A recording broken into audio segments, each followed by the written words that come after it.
Good morning student, myself Shalini Pandey.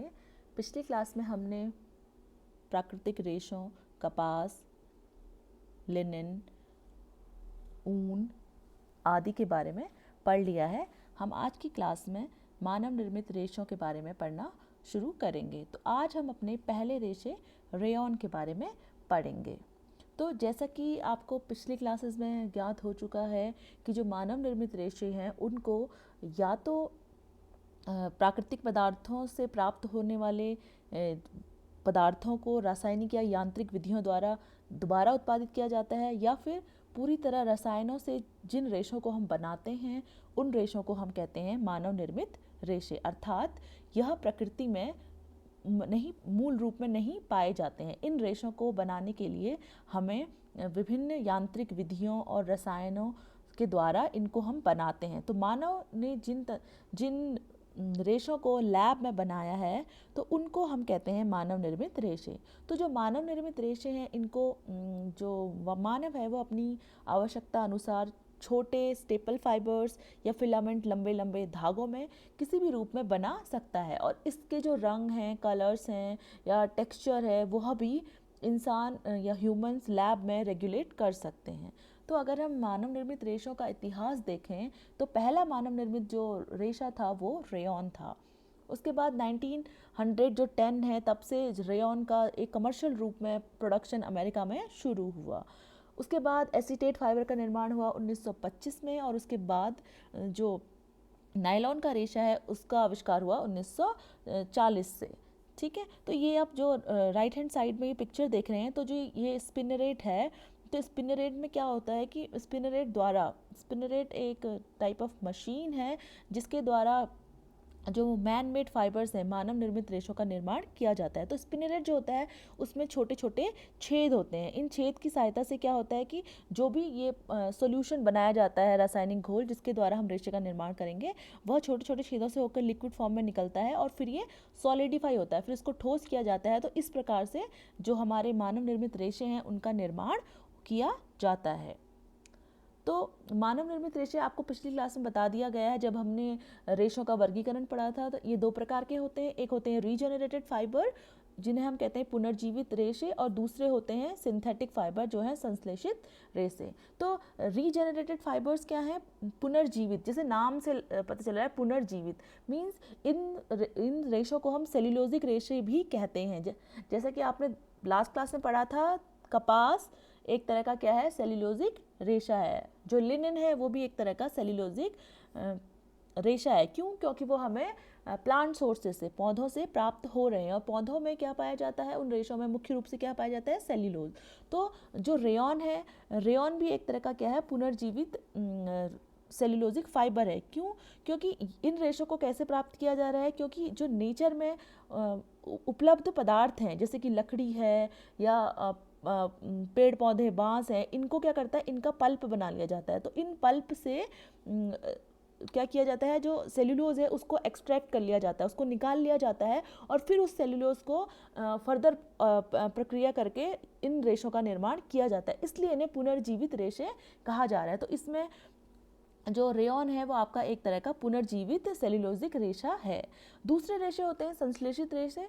संश्लेषित रेशे पूर्ण तरह से या तो पेट्रोकेमिकल उत्पादों से बनाए जाते हैं या अन्य रासायनिक स्रोतों से प्राप्त होने वाले जो पदार्थ हैं उनके द्वारा बनाए जाते हैं। तो संश्लेषित रेशों में आते हैं हमारे नायलॉन, पॉलिएस्टर, एक्राइलिक, स्पेंडेक्स और एरामिक फाइबर। ठीक है, तो ये हो गए दो तरह के रेशे। तो अब हम अपने पहले रेशे रेयॉन के बारे में पढ़ते हैं। जैसा कि मैंने आपको भी बता दिया है कि रेयॉन क्या है? एक तरह का पुनर्जीवित फाइबर है जो कि सेल्यूलोजिक फाइबर है। क्यों? क्योंकि ये सेल्यूलोज से मिलकर बना होता है। ठीक है, और रेयॉन को हम आर्टिफिशियल सिल्क भी कहते हैं। क्यों? क्योंकि जो इसकी अपीयरेंस होती है, इसकी जो शाइन होती है, वो कुछ कुछ जो सिल्क होता है उसकी तरह दिखती है। क्योंकि इसे मानव लैब में बना रहा है तो इसलिए हम इसको आर्टिफिशियल सिल्क भी कहते हैं।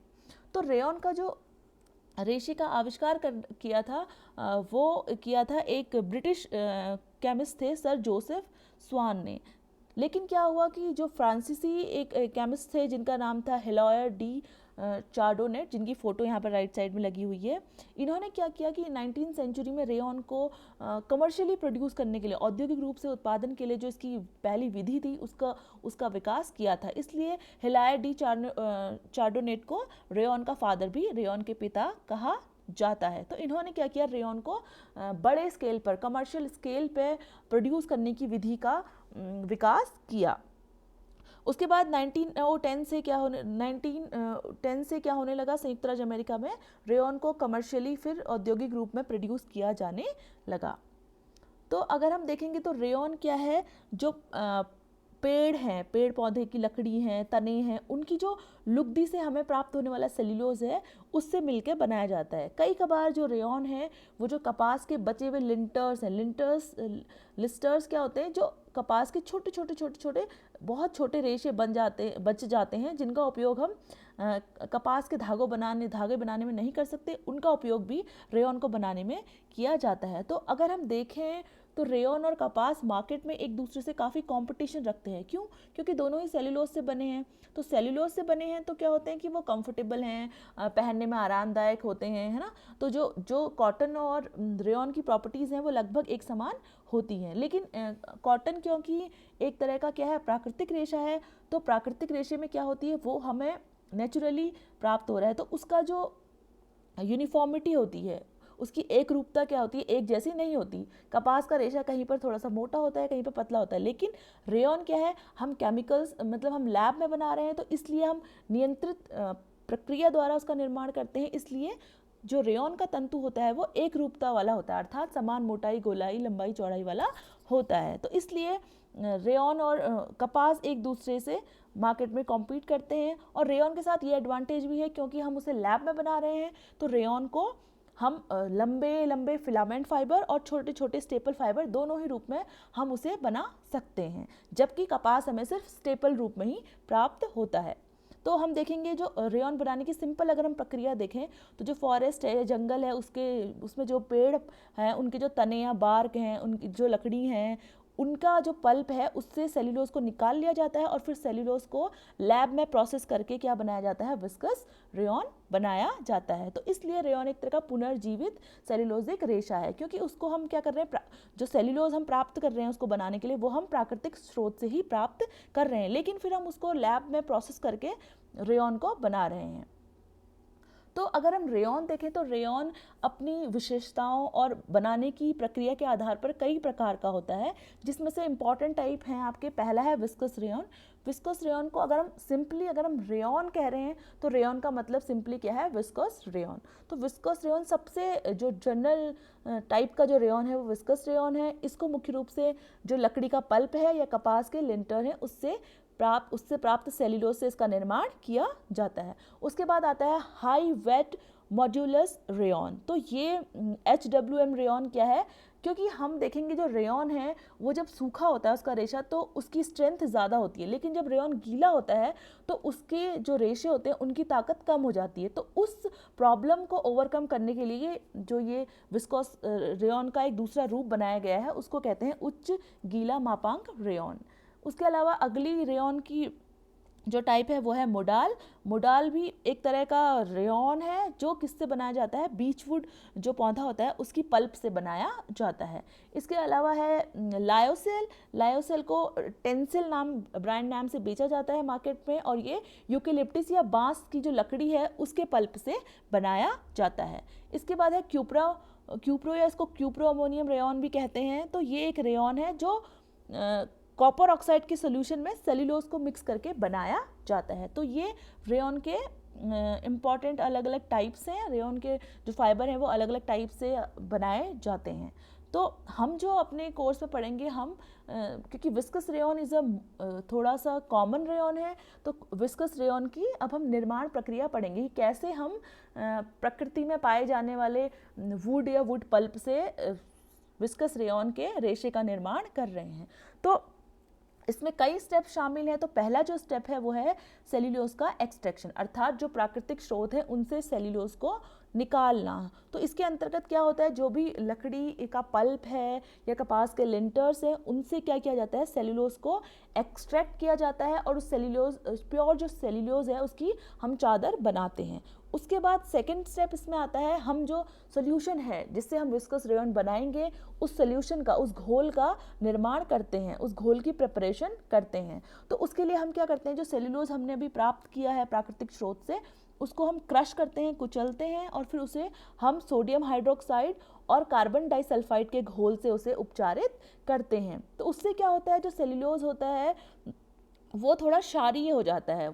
उसके तो फिर क्या होता है, आगे की प्रक्रिया के लिए हम उसको कुछ समय के लिए छोड़ देते हैं। छोड़ने का मतलब है उसको एजिंग करने की प्रोसेस के लिए रख देते हैं, तो जिससे वो थोड़ा समय बीत जाने पे वो थोड़ा सा एजिंग उसमें हो जाती है। और उसके बाद फिर उसे कार्बन डाइसल्फाइड के साथ मिलाया जाता है, जिससे क्या प्राप्त होता है, हमें सेल्यूलोज जेंथेट प्राप्त होता है। तो सेल्यूलोज जेंथेट को अगर हमें घोल बनाना है तो फिर हम सेल्यूलोज इस जेंथेट को क्या करते हैं, सोडियम हाइड्रोक्साइड में घोल देते हैं, जिसके द्वारा हमें एक गाढ़ा सिरप जैसा लिक्विड प्राप्त होता है, जिसको हम कह रहे हैं विस्कस घोल। तो ये विस्कस घोल है। अब इसी से आगे क्या प्राप्त किया जाएगा, विस्कस रेयन प्राप्त किया जाएगा। जब हम विस्कस घोल बना लेते हैं तो उसके बाद हम इस घोल को डिज़ायर्ड कंसिस्टेंसी या चिपचिपाहट और क्वालिटी प्राप्त करने के लिए इस घोल को हम कई घंटों या कई दिनों तक छोड़ देते हैं, ताकि ये राइप हो जाए, है ना, ये पक जाए। तो उसको कुछ समय के लिए छोड़ दिया जाता है, कुछ दिनों के लिए या घंटों के लिए छोड़ दिया जाता है उस जेंथेट सोल्यूशन को, जिसको हमने NaOH में घोला हुआ है। तो उस विस्कस घोल को कुछ समय के लिए, कुछ दिनों के लिए पकने के लिए छोड़ दिया जाता है। जब वह पक जाता है पूर्ण रूप से, तो फिर उसमें फिल्टरिंग की जाती है। तो जो भी अघुलनशील कण हैं या जो इम्प्योरिटीज़ हैं, उनको हटाने के लिए फिल्टरिंग की जाती है।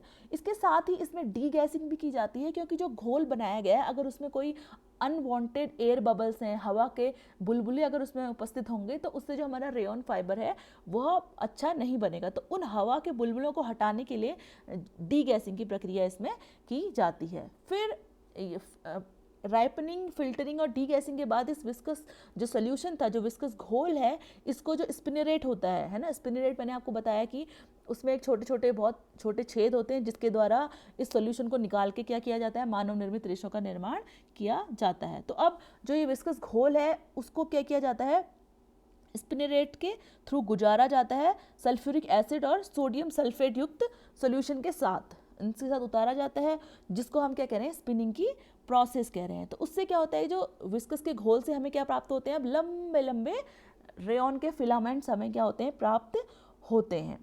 ठीक है।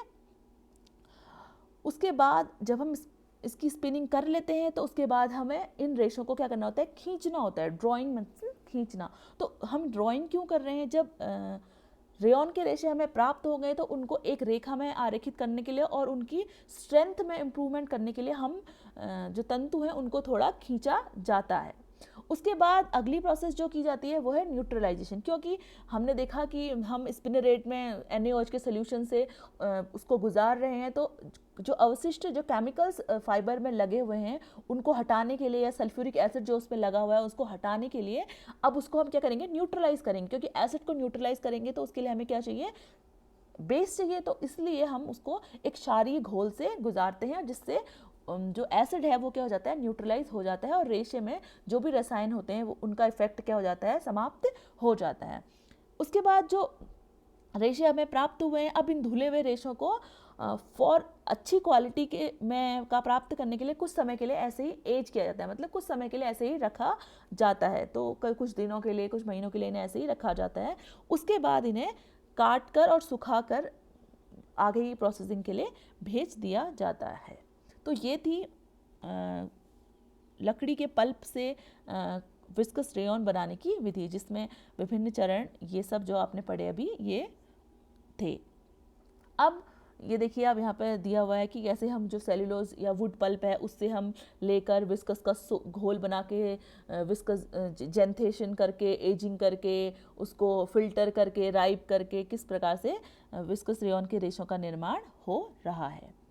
अब अगर हम रेयन रेशों की विशेषताओं की बात करें, तो पहला है घनत्व। अगर हम घनत्व देखें तो रेयन का घनत्व लगभग कॉटन के घनत्व के बराबर है, कि हमने देखा था कॉटन का घनत्व 1.54 के आसपास होता है, तो इतना ही रेयन का घनत्व भी है।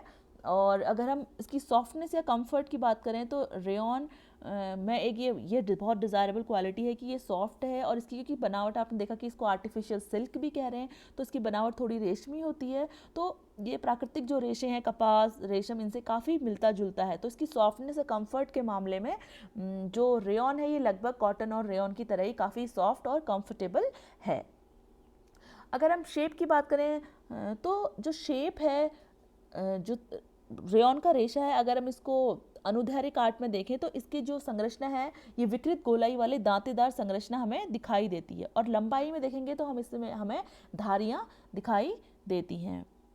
कलर की बात करें या लश्कर की बात करें तो कलर को हम क्या कर सकते हैं, जनरली मानव निर्मित तंतुओं को हम सफ़ेद रंग में बनाते हैं, लेकिन फिर क्या होता है कि अलग अलग डाई सोल्यूशन से इनको रंगा जाता है। तो कोई भी डिज़ायर्ड कलर, जो भी हमें कलर चाहिए, वह कलर हम इसके द्वारा प्राप्त कर सकते हैं, क्योंकि ये एक आर्टिफिशियल मतलब मैनमेड फाइबर है, इसलिए इसको हम विभिन्न रंगों में प्राप्त कर सकते हैं। अगर हम लश्कर की बात देखें तो जितने भी मैनमेड फाइबर होते हैं, जब वो बनते हैं तो उनकी चमक बहुत ज़्यादा होती है। तो उसे हम आंखों से अगर देखेंगे तो इतनी लाइट रिफ्लेक्ट होती है कि हमारी आंखें चौंधिया जाती हैं। तो इसलिए हमें सभी मैनमेड जो फाइबर हैं उनकी लश्कर को कम करने के लिए, उनकी चमक को कम करने के लिए टाइटेनियम डाइऑक्साइड के घोल में उन्हें ट्रीट किया जाता है, जिस कारण उनकी चमक हमारे वस्त्र बनाने लायक हो पाती है, तो चमक को सुधारा जा सकता है। अगर हम मजबूती की बात करें तो रेयॉन फाइबर मीडियम से हाई स्ट्रेंथ का होता है। आमतौर पर अगर हम इसकी स्ट्रेंथ देखें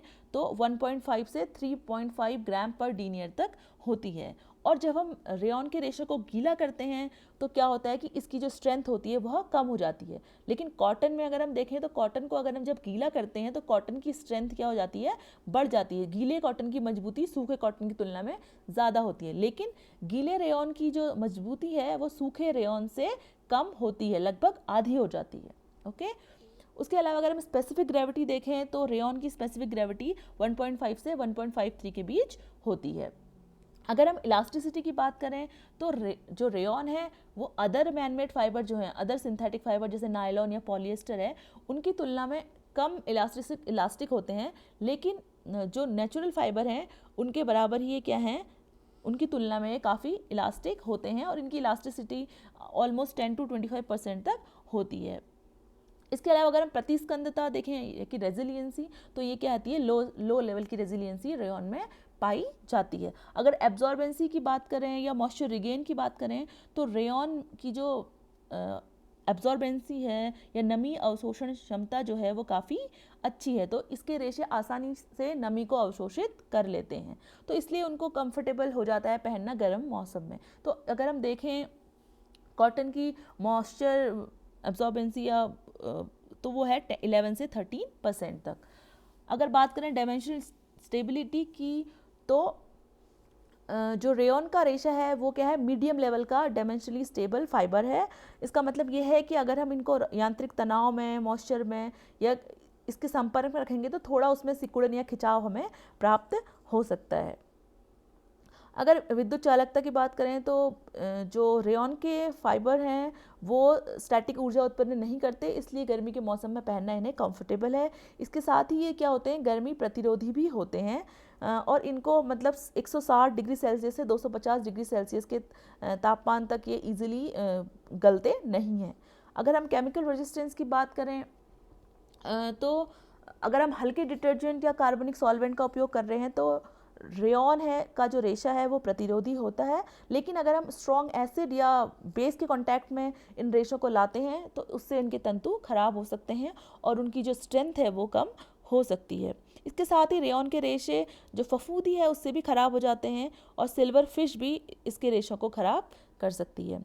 अगर हम सूर्य के प्रकाश का इफेक्ट देखें तो सूर्य के प्रकाश से ये जो रेशे हैं कपास की तुलना में जल्दी स्पीड से क्या होते हैं, ख़राब हो जाते हैं। तो इसलिए इनको हम सूखे स्थान पर, ड्राई प्लेस पे या शेड में सुखाएं तो ज़्यादा बेटर होगा। पसीने से देखें तो पसीने का प्रभाव बहुत ज़्यादा रेयॉन के रेशे पे नहीं होता, तो पसीने से ये ख़राब नहीं होते।